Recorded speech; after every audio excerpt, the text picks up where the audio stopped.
Every devil fruit user in One Piece seems to get the devil fruit that's just perfect for them.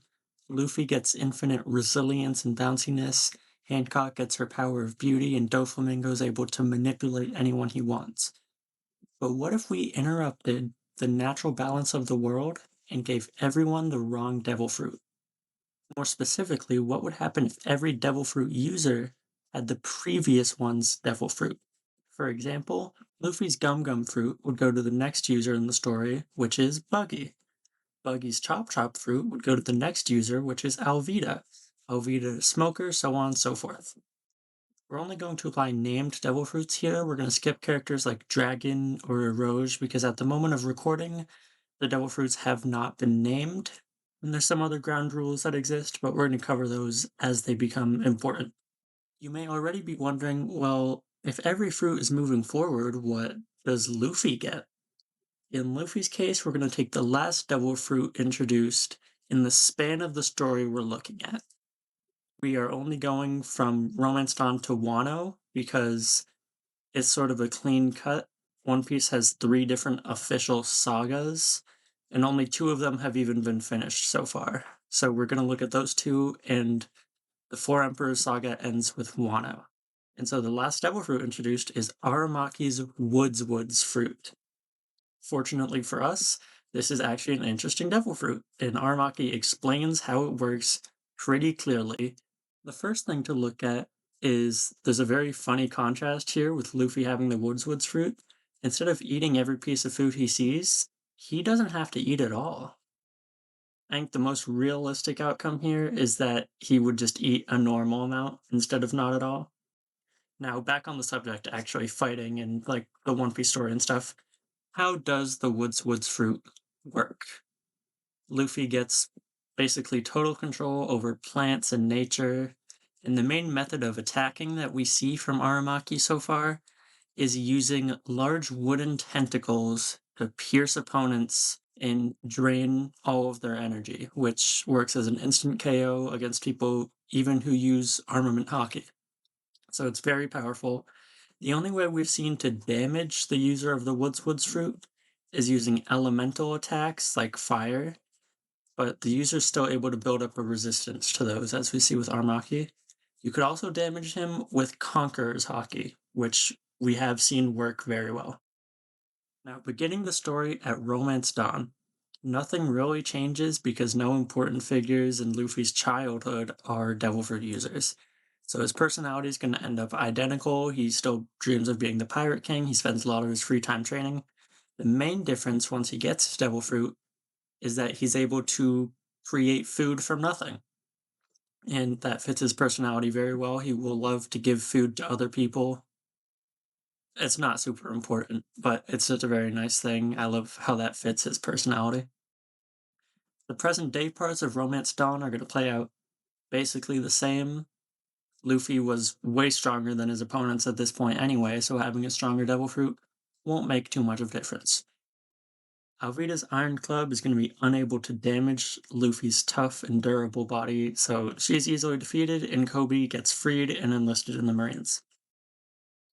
Now we finally have our first encounter with another Devil Fruit user, Buggy. Originally, Buggy had a really good advantage here. He was immune to all of Luffy's punching attacks, and Luffy was susceptible to his knives. But in this scenario, Buggy is pretty easily pierced by Luffy, and the arc ends much faster. Pretty much skips Syrup Village because Kuro is just destroyed. Now, Dawn Krieg, there actually is a little bit to talk about here. Now, for the sake of elemental advantages going forward, we can pretty much just do Pokemon's type matchup chart, because whenever there's an elemental advantage in One Piece already, that's usually matches up with what Oda has.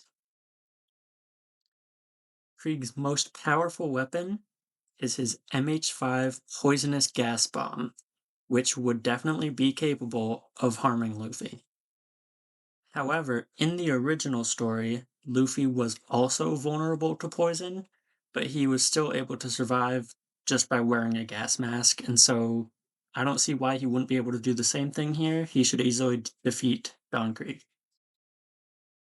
Arlong is going to be the easiest fight so far. His water-based attacks can do absolutely nothing to Luffy. They might even heal him.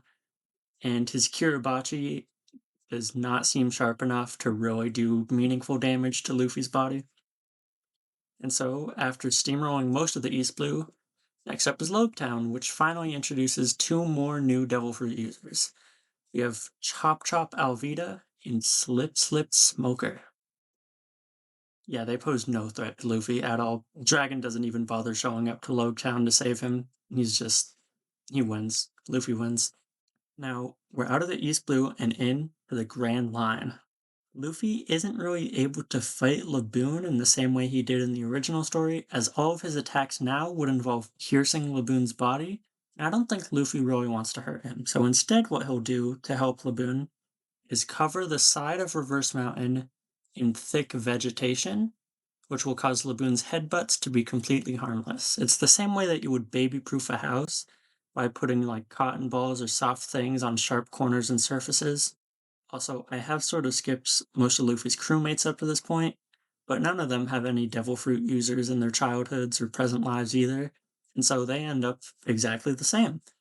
They all have pretty much identical relationships with Luffy, but Sanji is especially happy to meet Luffy given his ability to create unlimited fruits and vegetables. Finally, we get to a point where an actual threat is being posed to the Straw Hat Pirates. Whiskey Peak is going to be very dangerous because Gem, also probably known to you as Mr. Five, has the Logius Smoke fruit. Now, Luffy and Gem are at sort of a standoff. They can't really damage each other, sort of like how Ace and Smoker fought in Alabasta and they couldn't hurt each other. But Gem is a threat to the rest of the crew for sure. And his partner Makita, who you may know as Miss Valentine's Day, uses the Bomb fruit. Now, these two were originally very easy to deal with because their attacks were super telegraphed. Gem, when he threw his bombs, they would be launched from a very far distance, and so you could dodge them quite easily. And Makita, before attacking, would very slowly float before her opponents and then drop down. So for both of them, you had plenty of time to get out of the way. But in this reality, Gem's smoke allows Makita to stealthily launch bombs without anyone seeing, and bombs have the elemental advantage over Luffy because he's going to be vulnerable to fire. Like the only way the Straw Hats could come out on top is if Zoro manages to cut smoke, shouldn't be very difficult, and that would give Luffy the visibility needed to dodge Makita's bombs. And it's not the hardest fight ever because it's going to be a 6-on-2 if we count Vivi, but it's closer to what you would expect from a One Piece story where the fights are all very close and everyone needs to heal by the end. Now, at the end of the Whiskey Peak arc, Robin appears and she uses the Kilo fruit here, but not much happens, so we're going to go more into that later when she's more relevant. Now, moving on to the Little Garden arc, Luffy is very at home with all the overgrown vegetation, which means his opponents are pretty much screwed. Marianne, also known as Miss Golden Week, doesn't have a devil fruit, she's unaffected, but Galdino, also known as Mr. 3, has the flower fruit, which was used by Nico Robin originally. This isn't a very strong combination of abilities, and Luffy is sort of in his element here, so the crew's going to move on without any issues. But in Little Garden arc, Sanji calls Crocodile, and we see for one panel Crocodile using his devil fruit, which means that he's going to be assigned the Wax fruit during this arc. We won't see it yet, though, much later. Unfortunately, Nami still falls ill and the crew heads to Drum Island. I don't think Luffy's abilities would be able to cure her. I don't think that's how that works.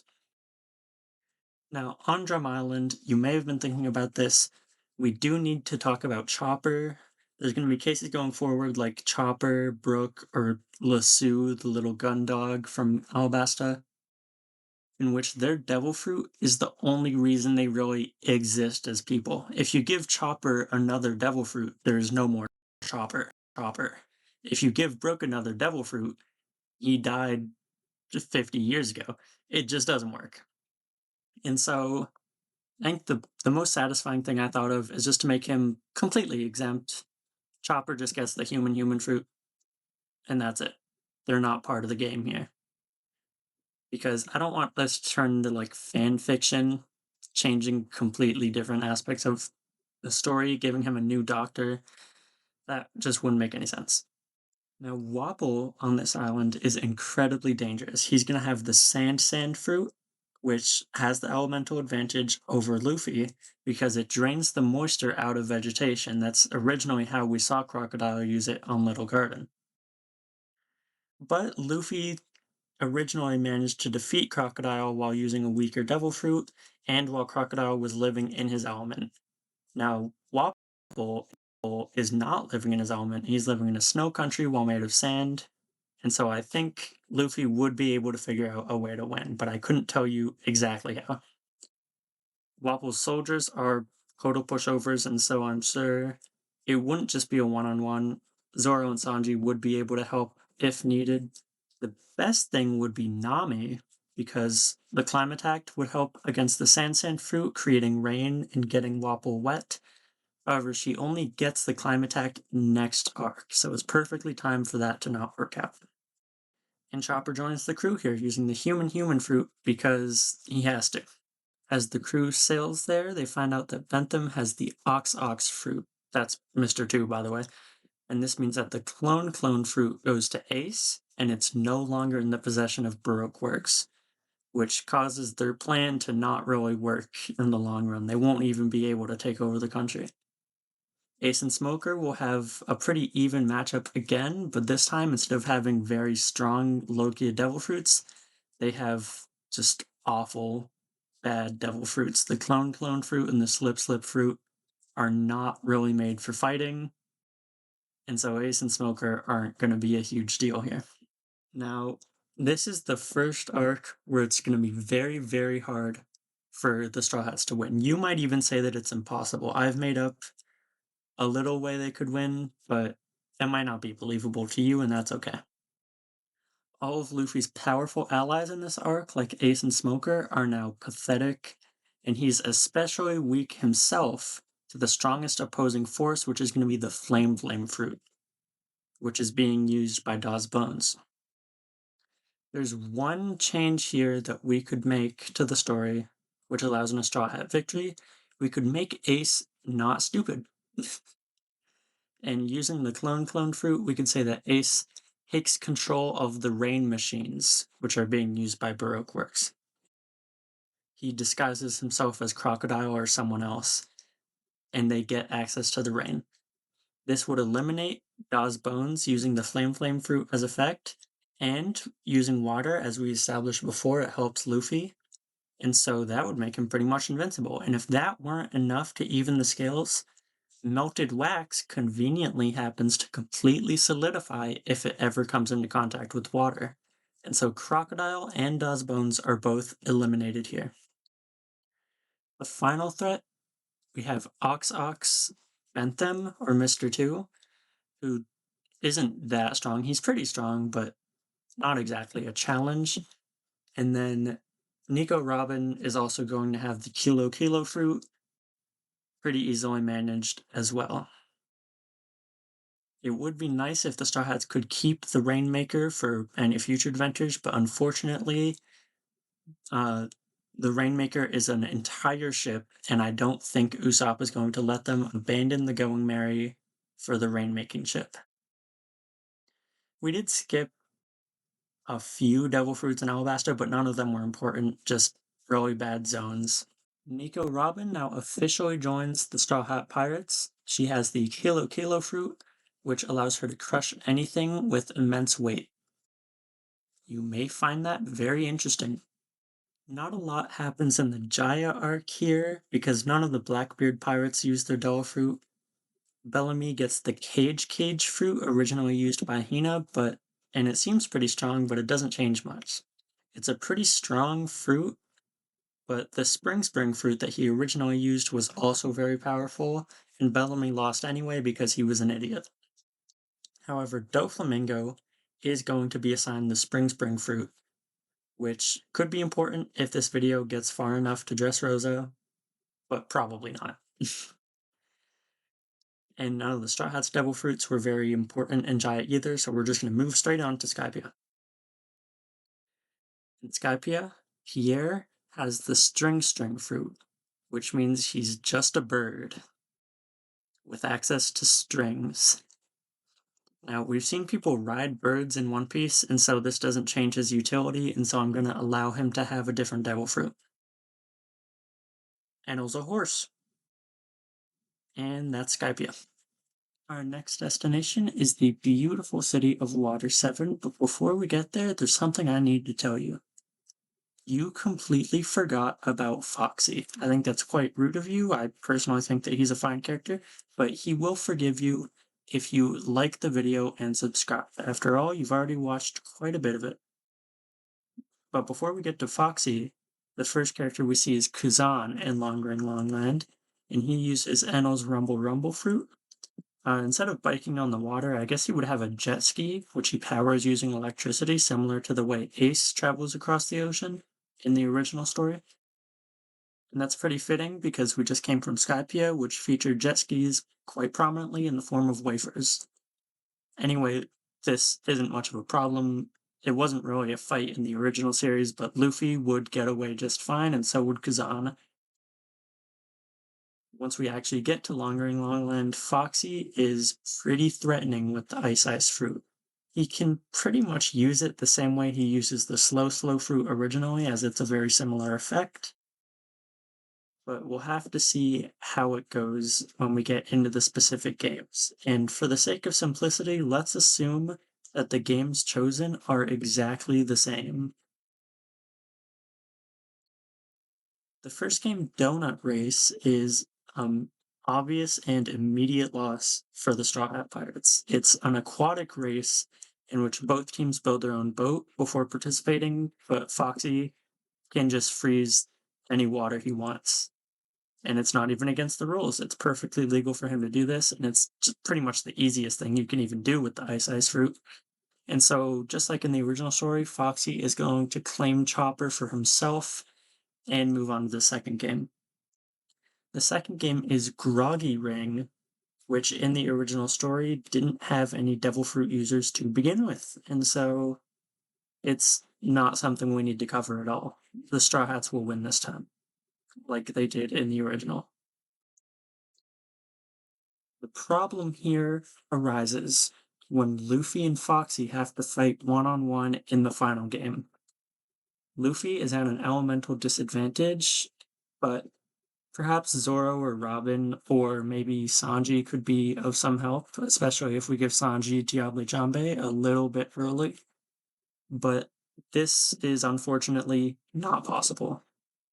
This one-on-one combat event has to have the two captains participating. You cannot enter anyone else. But not all hope is lost. There's still one way the Straw Hats can survive Long Ring Long Land. Only one way. The other team, the Foxy Pirates, simply need to not have a captain. So here's what Luffy does. After succeeded in Groggy Ring, originally he takes back the Long Horse and gives it back to Tanjit. This time, he's going to have to steal Foxy for himself. This is known as a peanut tactic officially, I'm not kidding, and it's frowned upon but perfectly legal to take a player who's participating in a later game. And now, the combat game is a success. Luffy is up against no one because the other crew does not have a captain anymore. Unfortunately, the debut back fight is only 3 games, and so after taking back Chopper, Luffy is now stuck with Silver Fox Foxy as a permanent and immovable member of the Straw Hat Pirates from now until the very end of their adventures together. He is to be loved, cherished, and treated with respect by every single one of you. After this, we go to Water 7, where no new devil fruits are introduced, and the existing ones don't really come into play at all. The same old Water 7 stuff happens. Robin will turn herself into Cypher Pole, and Usopp will leave the crew temporarily. Enies Lobby will not be much of an issue for the crew. Luno has the slow fruit originally used by Foxy, which is sort of a downgrade from his original fruit. And Lucci has the Door fruit, something we already know that Luffy was perfectly capable of handling when he had the Gum fruit, and now with the Woods fruit, it should be very easy. That's a lot of devil fruits I just named in the last 30 seconds. You may expect that Spandam's elephant sword Funkfried would be exempt, like I did with Lasso and Chopper and eventually Brook. That's actually not the case, because in this example, Funkfried is going to be receiving a Zoan Devil Fruit anyway. He's going to receive Lucci's Cat Fruit, and so Spandam has a Leopard Sword. Honestly, the biggest threat in all of CP9 is going to be Kaku using the Elephant Fruit. It just seems like a pretty strong Zoan fruit, but there's honestly nothing special about it, and now that the crew has 2 Logia users instead of just 1, it's very easily manageable. Everything in Annie's lobby is going to be very easily manageable. Now, I would hate to leave you with not really a cliffhanger, just a very easy arc, so I'll give you a cliffhanger. The post Annie's lobby arc introduces Blackbeard's first incredibly powerful devil fruit. It's the dreaded Wheel fruit. Don't you remember it? Used by Vice Admiral Sharingal? Oh, right. His devil fruit was completely removed in the anime adaptation. I mean, it's still undeniably canon, and I have no choice but to include it. We've just never seen it in action. It lets Teach spin his arms really fast. And if he were to be holding a sword, it would be kind of like Killer's sides. Interesting stuff. Well, if you want to see this series go on to Dressrosa, or perhaps up to Wano, or maybe even past Wano somehow, I don't know if that's possible, subscribe. And so you'll see all my other One Piece videos when they come out. Okay, thank you, bye.